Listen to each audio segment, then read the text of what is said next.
In today's video, my mom will show you some crazy ways of saving money on seeds, including how to do your own germination test. It's a long one, but there's lots of info. Hey everyone, it's Frankie-Lou. I'm coming to you today from the kitchen of the Grow To Gather Homestead. Dead of winter. We're right here at the end of January, so still too early to get started on pretty much anything here in southern Alberta. But this is one of my favorite times of the year in terms of planting because I love seeds. I'm a seed addict. I can admit it. And so this is the time of the year where I really sit down and I look at what seeds I have, what seeds I need to get, and just sort of evaluate where I'm at before the impact of the growing season started. I used to work in the garden center industry, and in talking to my friends, I've got a few more tips for you because this is an unprecedented need for seeds this year, and you'll notice that if you are ordering seeds that there's a lot more shortages than you've probably ever seen before. I'm choosing to look at that as a good thing because it means that more people are actually getting involved in growing their own food, and that's always a good thing. Another reason this is happening is because warehouses where they distribute seeds simply can't have the staff on that they would like to have in order to keep up with demand. So it's sort of two things happening here. And I want to show you some tips so that you don't get caught up in it and that you will be better able to ensure that you have good, healthy seeds that you can use for growing yourself. Number one, if you have not started seed saving, this is the year, if no other year, this is the year that you maybe should consider thinking about starting to save your own seeds. Like I said, there are lots of shortages going on. So it's best, one of the ways that you can prevent this from happening to you is by starting to save your own seeds. So you can't do that right now. There's nothing to harvest from. But what you can do is prepare for seed saving. And most of you are aware of this, but if you're not, if you're a new gardener, one of the things that you can do to ensure that seed saving is going to be an easier time for you is to buy heirloom variety plants. When you're ordering your seeds, when you're buying your seeds from at the garden center, look for the heirloom variety, and it's different with different companies, but look for where it says heirloom variety. When you do have heirloom variety, what that means is that the plants that are produced from that and the seeds that are produced from that plant are more likely to be true to the mother plant than, say, some of the hybrids are. And so I buy almost exclusively heirloom variety seeds when I do buy new seeds because I want to be able to save my own seeds. And we will be showing you a lot more about that later. But heirloom variety means that you got a very good chance that you're going to be able to save seeds from that and won't have to buy them again the next year. I will say there's one caveat to that. Unless you are growing your squash in sort of enclosed areas where there isn't open pollination, I still buy my squash. I have got bees. I've got mason bees, I've got honey bees, I've got all sorts of bees around here. And I encourage open pollination with my companion planting, well, cross-pollination in a way with my companion planting that I do. And I find that squash, you can get a really weird hybrids. Even if it says it's heirloom variety, I still buy squash seeds every year. That's the one seed that I'm guaranteed that I'll be buying every year because sometimes I grow those seeds that I've saved just to see what I get, because sometimes you'll end up with a really awesome squash, but sometimes you won't. So if you want like a true zucchini or a true patty pan or a true spaghetti squash, you might need to buy those every year. Now, seeds. One of the number one things you can do to save money on seeds is to save them properly. Store your seeds properly. You'll notice when you buy a pack of seeds that usually there's some sort of best before date on it, okay? Seeds are perfect. They are designed perfectly to last a really, really long time. When I worked in the garden centers, we would plant seeds that were 6, 7 years old and still get reasonable germination rates. Yes, germination rates do tend to decline slightly every year, but if you're storing them properly, you don't need to freeze them.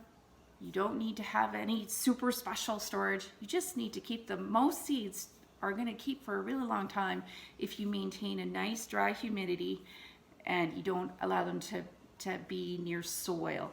I don't like to store a lot in just plastic because I find that even if there is a little bit of humidity, it can cause some molding. So for instance, when I haven't opened a pack yet, obviously I have a lot of seeds. These are unopened seeds. Oh my goodness. I have a problem. But I store them in these binders so I can flip through when I'm bored in the evening. I just sort of look through. Oh, look at these beautiful seeds I'm going to be planting, right? It makes me happy to look through that.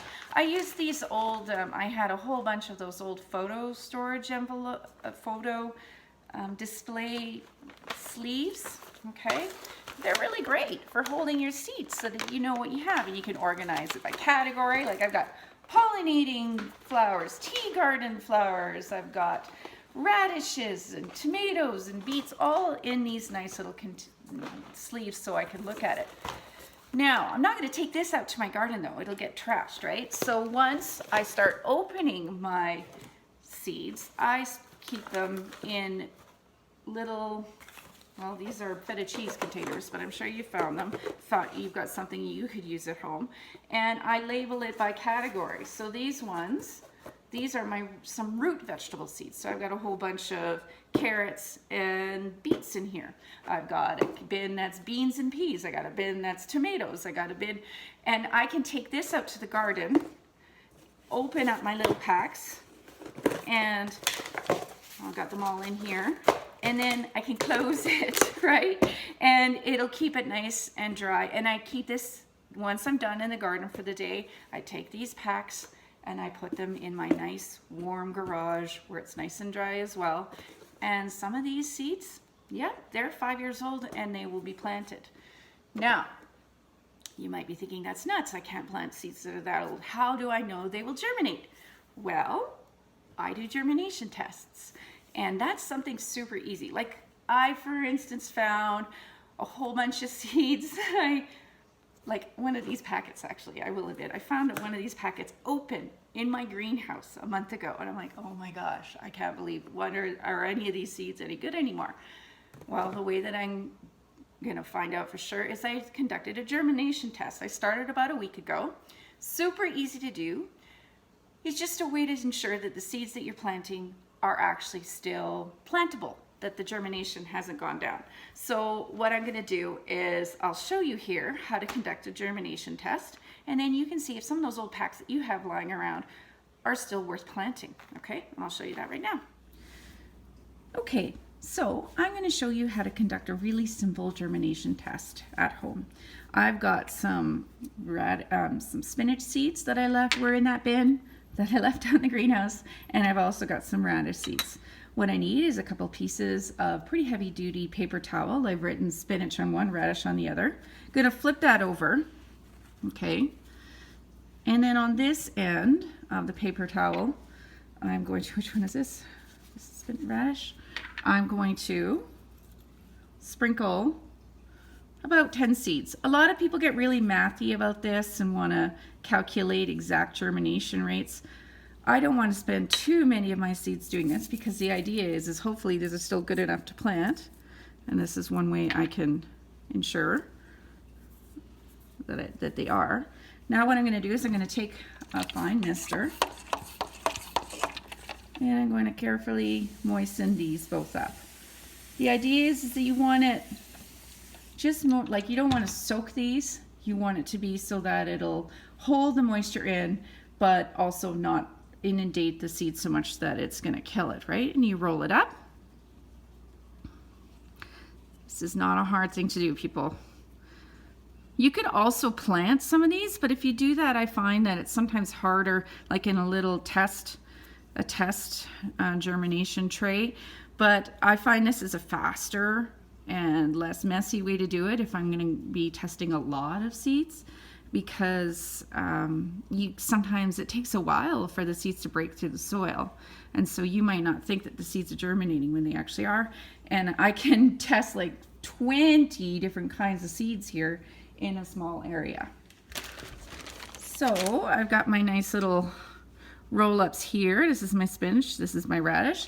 Here are some ones that I prepared a week ago. I keep them in a plastic bag to maintain that humidity. I did spray into this bag once in the last week just to ensure that it was still humid enough.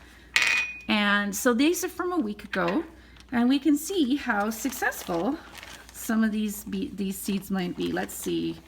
Let's check on beets, because I find sometimes old beet seeds don't have a great germination rate. So let me just see how we did here. Whoa. Okay. All right. These beet seeds are fine. This is a beet blend, and I swear to God, that's almost 100% germination.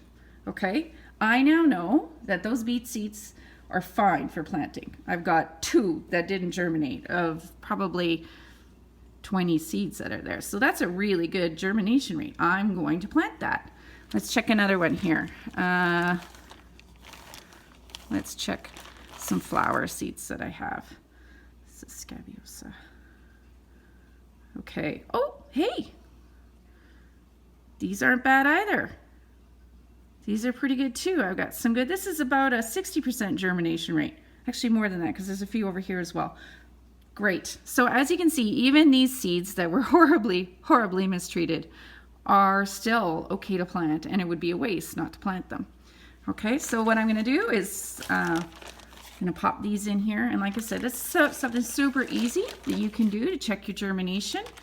That was a week, and now I know I can plant those seeds. There's a whole bunch of other ones I'm going to check later, but you're probably bored by this, so I'm going to go on to the next topic. Okay, so I hope you'll give those germination tests a try, and hey, if you're a homeschooler like I am, that is a great project, okay? Because you can get your kids to do your math. You can get them they get to experience the joy of germination in the middle of winter, and you can get them to run statistical analysis. It's kind of a great thing that you can do. So now we're going to focus on ordering, okay, people, because this is where some people make some errors, spend too much money. First of all, if you have friends who are planters like you are, get together, because one of the dirty little secrets of the garden industry is small seed packs are a ripoff, okay? When you are ordering your seeds from a catalog or from online, if there's an option to buy a bigger pack, I can almost guarantee that with almost every single seed company I know, you're gonna save them half and sometimes as much as 5 times the money on purchasing seeds. Like for instance, if you're buying, I bought a whole bunch of new pollinating, really great companion plants and plants for my tea garden and my bees this year. And one of my new flowers, if I bought it in the 0.5 in the 1 gram pack, it was $2. If I bought it in the 5 gram pack, it was $5. Like, I got 5 times as much seed for just a little over double the price. You do that math with some friends, you're going to save a lot of money. What you do is you just get yourself a little pack of these coin envelopes, separate them up, share, okay? And like I said, also, you can save these seeds for a long time. So I bought a 5 gram pack of those seeds. I know that's going to probably last me a couple of years, which is fine because I'm going to store them well. They're going to last a long time. So buy the bulk packs when you have an opportunity to, because I guarantee you're going to save a heck of a lot of money if you do that. Another place that a lot of people spend money, and it's painful for me, I can't bring myself to do it, is when you're paying for your postage. Oh my goodness. Sometimes I still do it. Sometimes I'll go online because I get a little antsy and I'll make up an order and I'll have like 5 packs of seeds. And then the calculation of the postage, I could have bought 3 more packs of seeds. Like, it just doesn't seem right to me. So here's what I suggest you do. Get to know your small garden centers, because I guarantee that they can get those seeds in for you. For a lot of those companies that are smaller, nicer companies, they can get those seeds in instead of you having to order them. I know I did this when I worked at a garden center. A very popular seed company would come in every week, and they would look at our stock, and the seed distributor would write up a list, and I would say, okay, Susan, I need you to bring me a 5-gram pack of rainbow carrots for Susan, and and I'd make a little list, and I'd give that to my distributor. She would bring them in. That was good for the store because you pay the same amount of money if you're buying that seed from the store or you're buying it directly from the distributor. So when you buy it from the store gets profit on that. The distributor gets a little bit less profit, but personally, especially right now in these times, I really want to support my small business. So I'm still harassing that store that I used to work at. I'm like, all right, you got to get me my 5-gram pack. And they do it because they get the profit from that 5-gram pack. They're more willing to do that. And I guarantee if you get to know your small garden center, they can probably get a lot of the seeds. If they carry that brand, they can get the seeds that you want for you. You're not paying for postage, and they get more money. It's a win-win-win, okay? So that's a big suggestion. And also do get to know your garden center because they will probably carry the seeds. Like for instance, there's a lot of popular seeds that are national brands. Well, I live in Zone 3, Southern Alberta.